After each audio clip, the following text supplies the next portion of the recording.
Welcome back in our YouTube channel Moral English Guru. In this video, we are going to learn critical appreciation of the poem Song of the Open Road by Walt Whitman. आणि विद्यार्थी मित्रांनो, जर आपण या चॅनलवर नवीन असाल आणि अजूनही आपण या चॅनलला सबस्क्राइब केलं नसेल तर अवश्य करा. वर्ग 12वा विषय इंग्रजी सेक्शन 1 प्रोज यावरील सर्व व्हिडिओज या चॅनलवर उपलब्ध आहे आणि त्याची लिंक आपल्याला डिस्क्रिप्शन बॉक्समध्ये दिलेली आहे. चला तर पाहूया brainstorming activity from the poem song of the open road.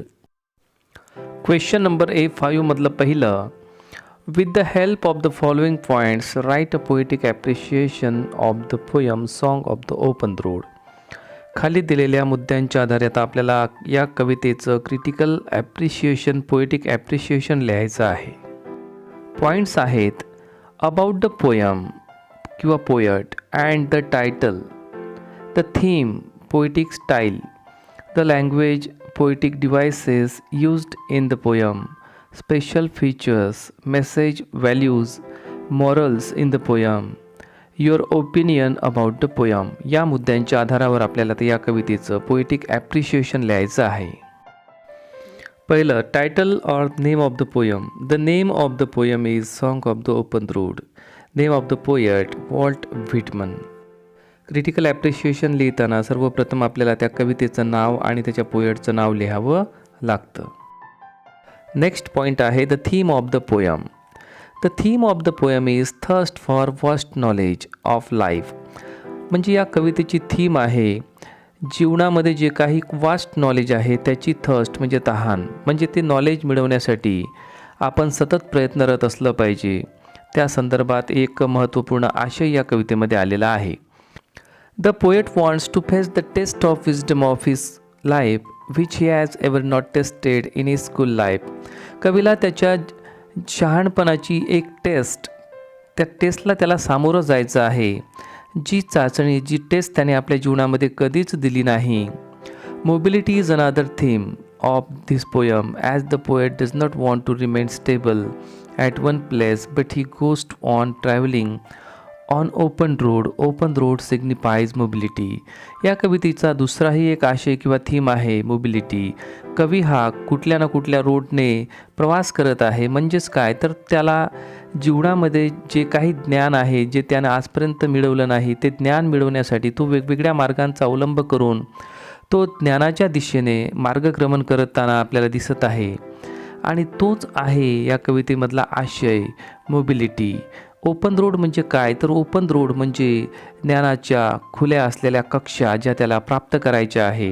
वेगवेगळ्या मार्गाने जाऊन तो ज्ञान मिळवणार आहे. म्हणून मोबिलिटी ही या ठिकाणी एक थीम आहे. मोबिलिटी म्हणजे सतत गतिमान असणे, एका ठिकाणावर न थांबणे. त्यासोबतच इतरही काही थीम या कवितेमध्ये आलेले आपल्याला दिसून येतील. One must trust on himself. One should not believe in fate, destiny or any constellation. What we have is sufficient for us, but we must try to seek vast knowledge by our own ways is also the theme of this poem. Another theme of this poem is sentimental attachment with our loving people. Though poet says he is going away from all attachments, but it proved wrong in the end. Poet admits that no one can go away from the sweet attachments of loving people. This is also important theme of this poem. यामध्ये आणखी 2 theme आपल्याला दिसून येतील. कवीने आपल्याला एक सल्ला दिलेला आहे की माणसाने स्वतःवर विश्वास ठेवला पाहिजे. कोणत्याही नशिबावर, डेस्टिनीवर आपण विश्वास ठेवू नये किंवा त्यावर अवलंबून राहू नये. आपल्याकडे जे काही आहे ते सफिशियंट आहे असं मानून आपण चाललं तर पाहिजेच, परंतु त्यासोबतच वेगवेगळं ज्ञान प्राप्त करण्याचाही आपण प्रयत्न केला पाहिजे. तर ही सुद्धा एक थीम या कवितेमध्ये आहे. यासोबतच दुसरी थीम आहे ती आहे सेंटिमेंटल अटॅचमेंट. म्हणजे जे काही आपले जवळचे लोक असतात, लविंग पीपल असतात, तर त्या लविंग पीपलच्या ज्या काही सेंटिमेंट्स असतात, त्यांच्या भावना, त्यांच्या आठवणी आपल्यासोबत सदा राहत असतात. त्यांच्या आठवणी आपल्यासोबत नेहमी राहत असतात. आपण त्या आठवणींना घेऊन पुढे पुढे जात असतो. कवी म्हणतो की मला कुठल्याही अशा आठवणी माझ्यासोबत नाही. आणि नंतर शेवटच्या कडव्यामध्ये तो म्हणतो की माझ्यासोबत सुद्धा काही अशा आठवणी आहेत ज्यांना मी सोबत घेऊन चाललेलो आहे. म्हणजेच काय तर थीम ऑफ अटॅचमेंटसुद्धा यामध्ये दिलेली आहे. तर ही सुद्धा या कवितेची एक महत्त्वपूर्ण थीम आहे. पोएटिक स्टाईल, या कवितेची स्टाईल कशी आहे? This poem is composed in free verse style. He poem एक फ्री वर्समध्ये कंपोज करण्यात आलेली आहे. म्हणजे यामध्ये कुठल्याही यमक, रायमिंग स्कीम वगैरे नाही, कुठलेही मीटर्स वगैरे वापरलेले नाहीत. The language poetic devices used in the poem. या कवितेमध्ये भाषा आणि कोणते पोएटिक डिव्हायसेस कवीने वापरलेले आहे? This poem is composed in free verse style. Language used in this poem is very simple, very easy to understand. Here we find no rhyme scheme, no proper meter. Poet has used repetition of words in some lines to give effect to what he wanted to say. Poet has used metaphor and paradox skillfully in the poem. He Kavita free वर्स अशी compose करण्यात आलेली आहे. या कवितेची भाषा ही अतिशय सोपी असून आपल्याला सहज समजेल अशी ती भाषा आहे. या कवितेमध्ये कुठलीही राईम स्कीम नाही, कुठलाही प्रॉपर मीटर नाही.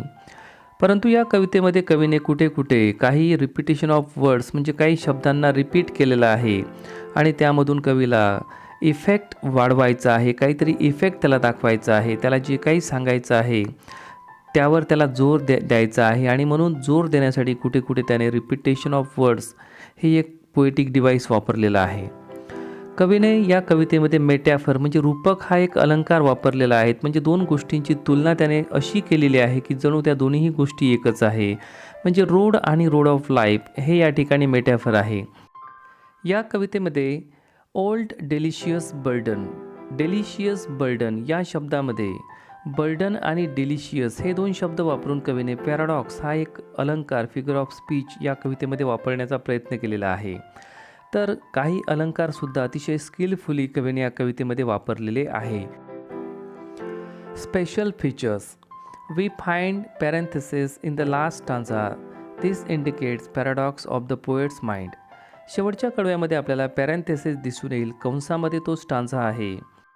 तो स्टांजा कंसामध्ये घेण्याचं कारण असं आहे की कवीला सुरुवातीला जे सांगायचं होतं तेच त्याला शेवटी सांगायचं नाही. म्हणजे तो सुरुवातीला म्हणतो की मी कुठल्याही अटॅचमेंटपासून आता विभक्त झालेलो आहे, माझ्याकडे कुठल्याही आता अटॅचमेंट्स नाही किंवा माझ्यावर कुठलंही बर्डन नाही, मी आता कुठल्याही हाऊस होल्ड वरीजपासून मुक्त आहे. परंतु शेवटच्या स्टांजामध्ये असं दिसतं की तो मुक्त नाही, काही लोकांच्या स्वीट मेमरीज त्याच्यासोबत आहे. आणि म्हणूनच हे दाखवण्यासाठी कवीने शेवटच्या स्टांजामध्ये पॅरेंथेसिसचा वापर केलेला आहे. In the beginning he says, I am totally free from every household responsibility. But in the end we find him carrying delicious burdens of sweet memories of his loving people. With use of parentheses, poet succeeded to express opposite idea in the poem. आणि याच कडव्यामध्ये कवी opposite idea express करण्यामध्ये succeed झालेला आहे with the help of parenthesis, with the help of paradox. आणि म्हणून कदाचित या कवितेमध्ये जर स्पेशल फीचर असेल तर हेच आहे, पॅरेंथेसिसमध्ये स्टांजा लिहिणे आणि त्यासोबतच विरोधाभासी कल्पना जे कवीला मांडायच्या होत्या त्याही त्याने त्या पद्धतीने मांडल्या. तर हे या कवितेचं एक स्पेशल फीचर म्हणावं लागेल. फ्री वर्स is also a special feature of this poem. आणि ही कविता फ्री वर्स आहे आणि तेही या कवितेचं एक स्पेशल फीचर, एक ठळक असं वैशिष्ट्य आपण म्हणू शकतो. Message, values, moral in the poem. या कवितेमधून कवीला कोणता मेसेज द्यायचा आहे, कुठली मूल्ये रुजवायची आहे किंवा काय बोध या कवितेमधून आपल्याला द्यायचा आहे. Poet बिलीव्ज in mobility and not in stability. कवी या कवितेमध्ये मोबिलिटीमध्ये म्हणजे सतत फिरण्यामध्ये तो विश्वास ठेवतो आणि एकाच ठिकाणी थांबण्यामध्ये तो विश्वास ठेवत नाही. One should face the test of one's wisdom in the walk of life. तो म्हणतो की जीवनाच्या मार्गामध्ये आपण आपल्या स्वतःला टेस्ट केलं पाहिजे. आपण किती शहाणे आहोत, किती आपण नॉलेज मिळवलेलं आहे ते आपण टेस्ट केलं पाहिजे आणि वेगवेगळ्या परिस्थितीमध्ये जाऊन आपण सगळ्या परिस्थितीला फेस पण केलं पाहिजे. In the journey of life we must be confident, strong and content. तो म्हणतो की आपण जीवनाच्या या प्रवासामध्ये कॉन्फिडंट असलो पाहिजे, आपल्यामध्ये आत्मविश्वास असला पाहिजे, आपण स्ट्रॉंग असलो पाहिजे आणि समाधानी कंटेंट असलो पाहिजे. Put indoors complaint away. आपल्यामधल्या ज्या काही इंडोर्स कंप्लेंट आहे त्या आपण दूर ठेवूया. Don't whimper and don't postpone work, do everything in time. कुठल्याही गोष्टीसाठी व्हिम्पर करू नका, कुरकुर करू नका, आपलं काम वेळेत करा, त्याला पोस्टपोन करू नका. And don't rely upon any fate or destiny is the moral lesson or message in this poem. आणि कुठल्याही नशिबावर किंवा फेटवर डेस्टिनीवर आपण अवलंबून राहू नये. आपण स्वतःवर डिपेंड असलो पाहिजे. अवलंबून कशावर राहायचं तर स्वतःवर, नशिबावर अवलंबून राहायचं नाही. तर अशा प्रकारचा एक मॉरल लेसन किंवा मेसेज या कवितेमध्ये कवीने आपल्याला दिला आहे. Your opinion about the poem. या कवितेबद्दल आपलं मत. The poem is full of optimism, energy and positiveness. ही पोयम ऑप्टिमिझम म्हणजे आशावादाने, एनर्जीने आणि पॉझिटिव्हनेस सकारात्मक दृष्टिकोनाने भरलेली आहे. Everyone should try to search different paths of life in the journey of life is the message given by poet, and to do this he expects to believe in ourselves, not on fate or destiny. कवी म्हणतो की प्रत्येकाने जीवनाचे वेगवेगळे मार्ग शोधण्याचा प्रयत्न केला पाहिजे आणि त्याच्यासाठी प्रवास केला पाहिजे. तर अशाही प्रकारचा एक मेसेज कवीने या कवितेमध्ये दिलेला आहे. आणि हे करण्यासाठी कवी आपल्याकडून एक्सपेक्ट करतो की आपण नशिबावर किंवा डेस्टिनीवर आपण विश्वास ठेवू नये किंवा अवलंबून राहू नये. High self confidence reflects when poet says my path leads me where I choose. तर या कवितेमधून आपल्याला कवीचा प्रचंड असा सेल्फ कॉन्फिडन्स म्हणजे आत्मविश्वास आपल्याला दिसून येतो, जाणवतो जेव्हा तो म्हणतो की माझा रोड हा तिथेच जाईल जिथे मला जायचं आहे. म्हणजे कवीला हे सांगायचं आहे की मी कोणत्याही मार्गाने जरी गेलो तरी मला जे काही त्या मार्गावर मिळवायचं आहे ते मी मिळवणारच. म्हणजे अशा प्रकारचा एक प्रचंड आशावाद, विश्वास, आत्मविश्वास या कवितेमधून व्यक्त होतो. दिस शोज द सुप्रीम ऑप्टिमिझम. तर अशा प्रकारे या कवितेमध्ये एक सुप्रीम ऑप्टिमिझम म्हणजे प्रचंड मोठा असा आशावाद आपल्याला दिसून येतो, सेल्फ कॉन्फिडन्स दिसून येतो आणि ability of speaker or poet या कवितेच्या कवीची आपल्याला ॲबिलिटी दिसून येते. After all we are social animal and cannot be away from loving attachment of our loving ones is also the fine message in this poem. शेवटी आपण एक मानव आहो आणि काहीही जरी झालं तरी आपण आपल्या लव्हिंग पीपलपासून दूर जाऊ शकत नाही, त्यांच्या भावनांना आपण तोडू शकत नाही. आणि शेवटी आपल्याला हे दिसून येतं. And to give this message poet has used free style.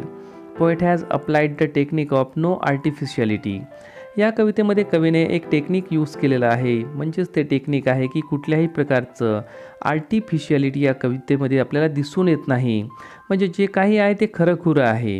ही कवितासुद्धा एक फ्री स्टाईलमध्ये लिहिलेली आहे. As the message of realness he wanted to give in this poem. आणि या कवितेच्या माध्यमातून कवीला एक सत्याचा संदेश वाचकांना द्यायचा होता. आणि या कवितेच्या माध्यमातून एक फ्री स्टाईलचा वापर करून त्यामध्ये कुठल्याही प्रकारच्या आर्टिफिशियलिटीचा वापर न करता कवीला जो काही संदेश द्यायचा होता तो कवीने तो संदेश दिला असं आपल्याला स्पष्टपणे या ठिकाणी म्हणता येईल. आणि त्या पद्धतीनेच त्याने हे लेखन केलं, कविता लेखन केलं असंही आपण या ठिकाणी म्हणू शकतो. अतिशय उत्कृष्ट अशी ही कविता नक्कीच आपल्याला आठवणीत राहील. तर विद्यार्थी मित्रांनो, ही होती brainstorming activity part 3 from the poem song of the open road written by Walt Whitman. विद्यार्थी मित्र हो, हा इंग्रजीचा सिलेबस व्हिडिओच्या माध्यमातून देण्याचा मी प्रयत्न करत आहे आणि अवघ्या 1-2 महिन्यामध्ये हा संपूर्ण सिलेबस मी तुमच्यासमोर व्हिडिओच्या माध्यमातून ठेवणार आहे. आतापर्यंत अपलोड झालेले सर्वच व्हिडिओ या चॅनलवर उपलब्ध आहेत आणि त्या सर्वांच्या लिंक्स मी तुम्हाला डिस्क्रिप्शन बॉक्समध्ये दिलेल्या पण आहेत. यानंतरही अपलोड होणाऱ्या सर्व व्हिडिओच्या लिंक्स आपल्याला मिळाव्या यासाठी आपण जर या चॅनलला सबस्क्राईब केलं नसेल तर अवश्य करा. Thanks a lot for watching moral English Guru. Thank you.